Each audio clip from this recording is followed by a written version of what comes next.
What's up, guys? Welcome back to the channel. Here we are with another reaction. In this one, we have why the Netherlands refuses to get stupid rich. Why would anyone refuse to get stupid rich? I'm sure they have good reason, and we're going to find out. Before we do, if you happen to enjoy, please don't forget to subscribe. Give a video a thumbs up so it gets suggested. And let's dive right in. The Netherlands, the 1950s. World War II had left the country in ruins and the reconstruction was costly. The Dutch were fighting a war in Indonesia and people were working hard for little pay. But the Dutch were about to become unimaginably wealthy. In their northern provinces, teams of Dutch and American explorers were looking for oil, but all that they could find was gas. They had made several discoveries before realizing that all these wells were connected. They were standing on one giant gas field, at that time the largest in the world. Dang! I've done videos already about the massive land reclamation projects of the Netherlands and the Delta Works, which protect the country from flooding. But one of the reasons why they could afford such projects was because of this discovery in the late 1950s. It opened a door of opportunities, and today there are still hundreds of billions of cubic meters of extractable gas in the ground. But the Dutch made the controversial decision to keep this in the ground, despite the supply difficulties that Europe is currently facing. What? And the reason why might surprise you. This is the closure of the Groningen gas field. With hindsight. Dang.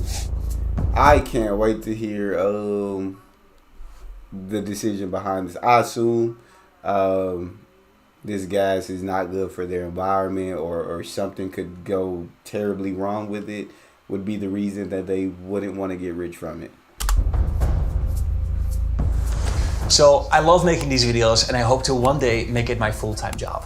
With every video that I make, I try to improve a little bit on it. So one of the things I'm doing is I share the script of each video, and all of these have all the sources included in them. Oh, wow. And I'm constantly working on identifying my biases and logical fallacies. But I want to give you an opportunity as well to show your support.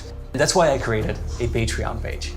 I created 3 different tiers, beginning at $2 per month. But if you have a little bit more to spare, that would of course be great.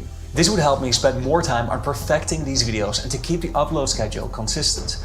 I will also be using this Patreon page to ask for your advice and for your feedback, and I'll make sure to answer to each of your comments. If you're a video editor, I'm also sharing downloadable presets that we use to create our videos. The first one I shared is a simple drag and drop preset to add depth of field to GeoLayer's map animations. So if you want to support me and you have something to share, check out our Patreon page. And now, back to the video. That's so freaking cool, bro. I just have so much respect for people like him who put so much work into these videos and are able to do so much, man. Definitely go support him. He's awesome. The Dutch are amongst the happiest people on earth. They are one of the richest, most equal, and the Dutch welfare state is one of the most generous of any European country. This prosperity is rooted far back in history, but during the second half of the 20th century, the Groningen gas field played a significant role. The first gas was found near Koevoorden in the late 1940s, and other fields were discovered in the mid-1950s. It was always known that there was gas in the northern provinces, but what everybody was hoping to find was oil. Understandable. The Dutch had found some oil near Schonebeek and established the NAM, a joint venture between Shell and ExxonMobil, to explore the area for larger fields. But after searching for nearly 2 decades, they only found some small natural gas fields. The turning point came with a discovery near Delfzijl. They found gas and sent tests to their control room near Sappemeer. Here, they made the astounding discovery that this gas had the exact same properties as 2 other discoveries that were found tens of kilometers apart. This meant that it was all part of the same gas field, which at that time was the largest natural gas field in the world. God dang. This discovery was a game changer. Within a few years, the Dutch laid thousands of kilometers of pipes connecting virtually every house in the country to this field. And the benefits were instantly obvious. Most houses were still heated using coal, which required manual labor, which came with health risks. and which was a significantly more polluting fossil fuel. The Dutch government expected that gas wouldn't last very long and would soon be outcompeted by nuclear energy. This reasoning motivated their policy to extract as much as they could, leading to an exponential increase of production, and almost overnight adding billions of dollars of revenue to the Dutch treasury. In the first years, 70% Almost overnight adding billions to the treasury. of all revenue went to the Dutch state.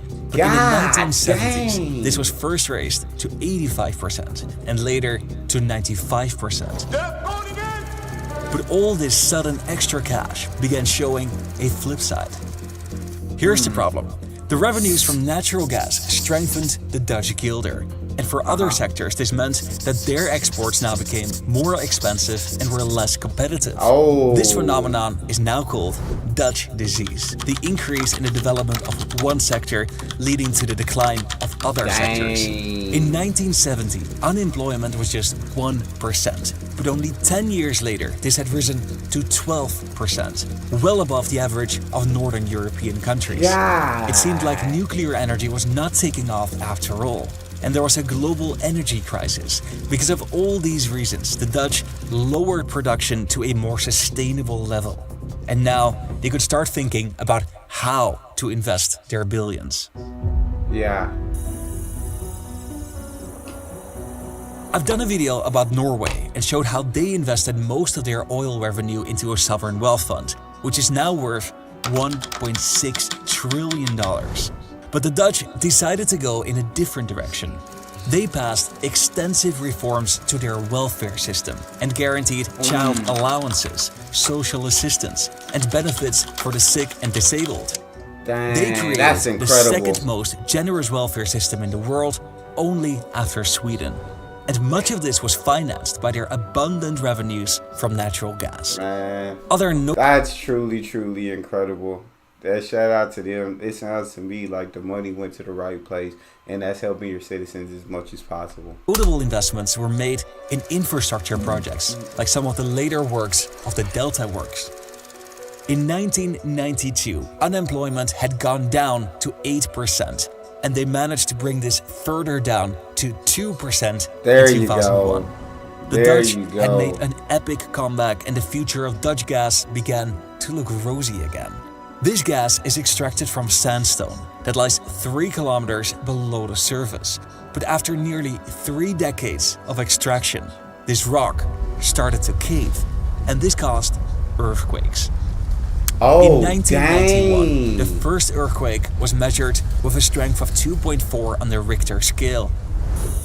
On top of this field are somewhat 250,000 houses, and the landscape is characterized by monumental farms that are sometimes centuries old. That first earthquake, as it turned out, was just the start. With every year that passed, they became stronger and more frequent. And by 2014, there were over 100 earthquakes per year. But it was a particularly strong one near Huizingen that changed public discourse. It measured... Yeah, of course you got to, Alright, completely understandable why the Netherlands refused to get stupid rich. I mean, you get rich at the cost of your citizens, at the cost of your country. Like, dawg, these earthquakes are insane. 3.6 on the scale of Richter, the strongest ever recorded. And it happened right when the government released a report warning for more and stronger earthquakes. This resulted in a loud public backlash. The damage to buildings was now rampant. The NAM and the Dutch state had received billions in revenue, while the internet was full of stories of families who had lost their entire life savings to damages without receiving fair compensation.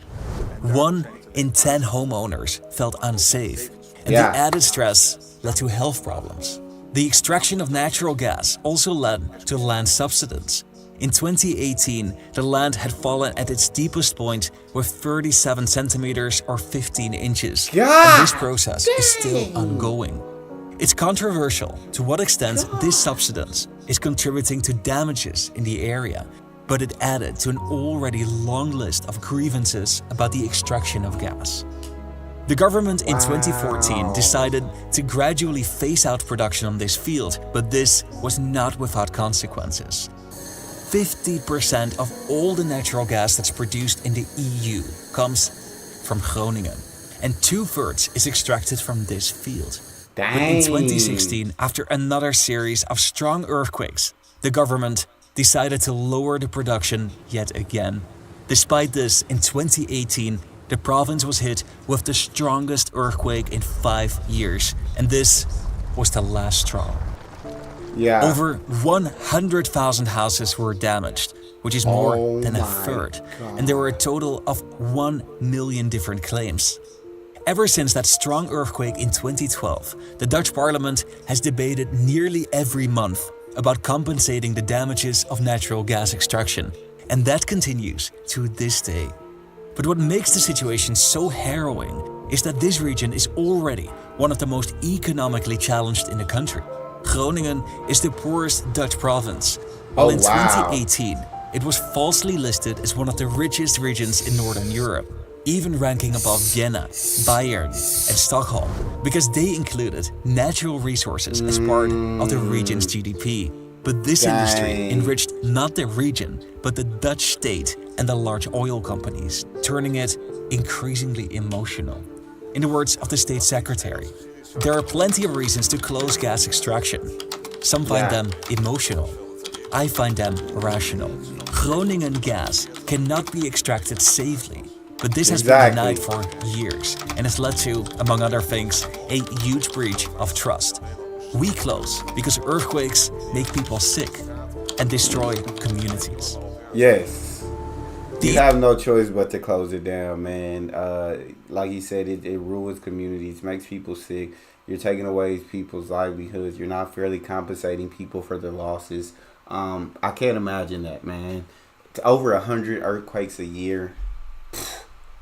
That's literally mind-blowing. It'd just be scary to live in a place that had over 100 earthquakes per year, no matter how much, and I know it hurt, that gas was revenue that gas was earning for the country. I mean, people's lives are just more important. You have to. Industry undoubtedly has also contributed positively to the region, especially in the early years, and has been a major contributor to the success of the Netherlands in the late 20th century. But that's now over. The Netherlands could get stupidly rich by extracting this gas, especially now that supplies are limited. Some 450 billion cubic meters remain in the ground, which some estimate to be worth $1 trillion. But yet, in 2024, the Netherlands entered its first winter without Groningen gas. Little over half the gas they consumed was imported LNG. The rest was imported from Norway or was produced elsewhere in the Netherlands. And this was a tough decision to make. The Dutch are now working towards becoming completely free of carbon heating by 2050, and this transition will become much more challenging than the last. When they transitioned from coal to gas, the benefits were obvious. Gas was easier and cleaner, and it happened during a time of strong social cohesion. Whereas today, the benefits of transitioning from gas to electricity are less obvious, and people are much more critical on the government and less likely to follow their advice. The field is still not entirely closed, and the Dutch government wants to keep it as a backup in case of extreme shortages, cold winters, or when political circumstances force them to resume extraction. Meanwhile, earthquakes are expected to continue, and thousands of homeowners are still waiting for compensation. But we're living through a historic turning point in Dutch history. This field contributed significantly to shaping the political and physical landscape of the Netherlands. And whether you applaud the decision to prioritize human well-being over capitalist gain, or whether you think the solution lies in capitalizing this resource to invest in a noble cause, it cannot be denied that the field's closure is the end of an era. Yeah, it definitely I made 2 other videos about the Netherlands in a big way, but it's just human well-being, and you just have to prioritize that, I feel like, as a country, unless it's just absolutely necessary and things go to extremes. I feel like they made the right decision, and just to stop using gas. Those are to have earthquakes continuously and then to start getting stronger and stronger. It's just something that's too scary, and it's too big of a risk. Let me know what you guys think in the comment section. If you agree or disagree, I'd love to hear your thoughts. That's all we have. If you enjoyed, please don't forget to subscribe, give the video a thumbs up, and check out the next one. See you guys next time.